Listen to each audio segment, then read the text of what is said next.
Triple Hind Kesari घोटचा Sarja नक्कीच comeback करतोय तो घोटचा सर्जा. तुम्ही बघताय घोटच्या सर्जाचं ट्रेनिंग पण चालू आहे. त्याच्या पायाला दुखापत झालेली होती, त्याच्यामुळे तो मैदानामध्ये तुम्हाला दिसत नव्हता. खूप दिवस झाले, कमसे कम 1 महिना 1.5 महिना झाला असेल की घोटचा सर्जा तुम्हाला मैदानामध्ये दिसत नाही. नक्कीच लवकरच दिसणार आहे तो मैदानामध्ये. त्या वाघाचं कमबॅक होणार, कारण तुम्हाला माहिती आहे आदत वयापासून तो धुमाकूळ घालतो या बैलगाड्या क्षेत्रामध्ये.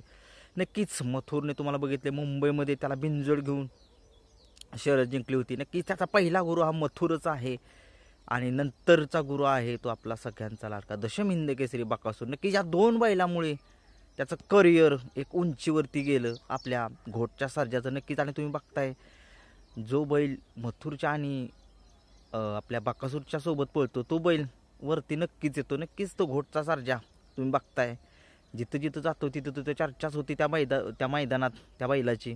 नक्कीच त्याच्या पायाला दुखापत झालेली होती मागच्या मैदानामध्ये. नक्कीच ती पायाला दुखापत, त्यामुळे तो लंगडत होता. त्यामुळे आता तो नक्कीच येतोय, तो कमबॅक करतोय कोरेगावच्या हिंद केसरी मैदानात. तुम्हाला तो मैदानामध्ये दिसेल आणि तो कोरेगावच्या मैदानात बकासूरसोबत पळताना दिसेल. तुम्हाला माहिती आहे घोटचा सर्जा आणि बकासूर ही जोडी अपराजित जोडी आहे.